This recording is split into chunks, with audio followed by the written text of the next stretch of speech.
دین کے لیے بےتاب ہیں اور نہ جانے کتنے دل اسے قبول کرنے کے لیے سراپا انتظار ہے۔ بیت عقبہ اولا۔ دوسرے سال حج کے دن آئے تو اوس و خزرج کے 12 آدمی مدینے سے چلے۔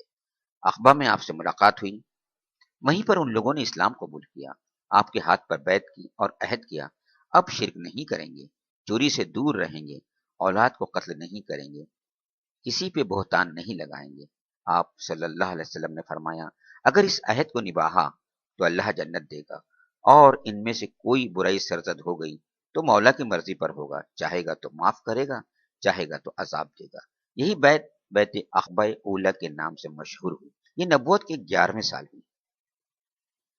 پھر وہ لوگ مدینہ لوٹے تو آپ نے مصعب بن عمیر کو بھی ساتھ کر دیا کہ یہ اہل مدینہ کو قرآن پڑھائیں، اسلام کی باتیں بتائیں، دین کے احکام سکھائیں۔ مدینہ میں اسلام بہت تیزی سے پھیلا، لوگ پہلے سے ہی حق کے پیاسے تھے اور مدت سے اس کے لیے بے چین۔ اسلام کو پا کر ان کی پیاس بجھی اور دل کی بے چینی دور ہوئی۔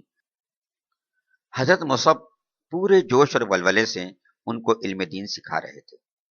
کچھ لوگ اندھی غیرت اور حمیت سے سرشار ہوتے اور اسلام کی طرف دیکھنا بھی آر سمجھتے، لیکن دین کی برکتیں دیکھتے اور قرآن کی چند آیتیں سنتے تو پتھر سے موم ہو جاتے، خود بھی اسلام میں آ جاتے، اوروں کو بھی اس کی دعوت دیتے۔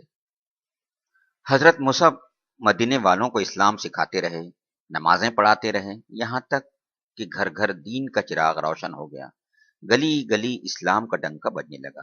بس کچھ ہی بد نصیب تھے جو شرک پر اڑے رہے اور آبائی دین چھوڑنے کے لیے تیار نہ ہوئے۔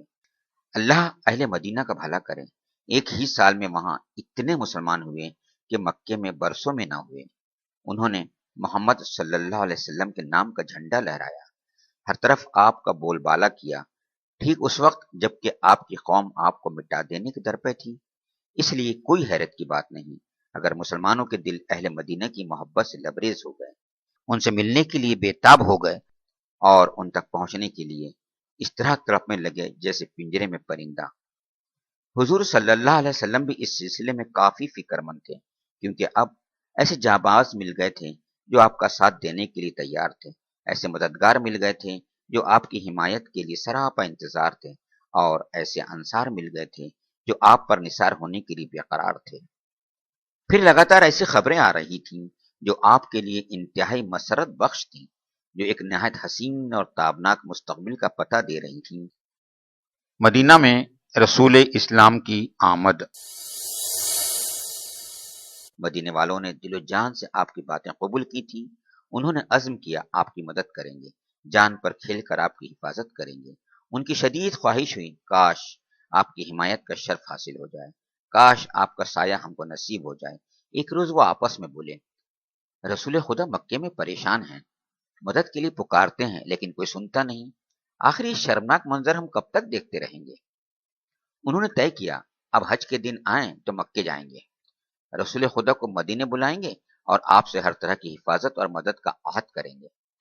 حضرت مصعب رضی اللہ تعالیٰ عنہ مکہ لوٹ کر آئے تو ان سے آپ کو بڑی اچھی خبریں موصول ہوئیں، جو باتیں آپ جاننی چاہتے تھے وہ ساری باتیں بھی معلوم ہو گئیں۔ محترم مہینے آئے تو مدینے سے بہت بڑا قافلہ حج کے لیے روانہ ہوا۔ قافلے میں مسلمان بھی تھے اور غیر مسلم بھی۔ مسلمانوں کی تو نیت تھی آپ سے ملیں گے، وفاداری اور جانثاری کا عہد کریں گے، مگر یہ ایک راز تھا جس سے مشرک ساتھی بالکل بے خبر تھے۔ نبوت کا 12واں سال تھا، صحن کعبہ میں ان لوگوں کی آپ سے ملاقات ہوئی، وہیں عہد و بیعت کے لیے مناسب جگہ تجویز ہوئی۔ چچا عباس کی تقریر۔ رات کا تہائی حصہ گزر گیا، ہر طرف اندھیرا چھا گیا، سارے ہنگامے خاموش ہو گئے، قریش نیند کے نشے میں مست ہو گئے، تمام بیرونی حاجی بھی محو خواب ہو گئے۔ اس وقت مدینے کے مسلمان چپکے سے اٹھے، ان میں 73 مرد تھے اور 2 عورتیں۔ یہ لوگ چھپ چھپا کر وہاں سے چل کھڑے ہوئے، مکے سے کچھ فاصلے پر عقبہ پہنچ گئے، وہاں ٹیلوں چٹانوں کی آڑ میں دبک گئے اور آپ کا انتظار کرنے لگے۔ کچھ دیر میں آپ بھی آ گئے، ساتھ میں چچا عباس بھی تھے، یہ آپ کے خاص رازدار تھے، ان کی خواہش تھی اس اہم موقع پر موجود رہیں۔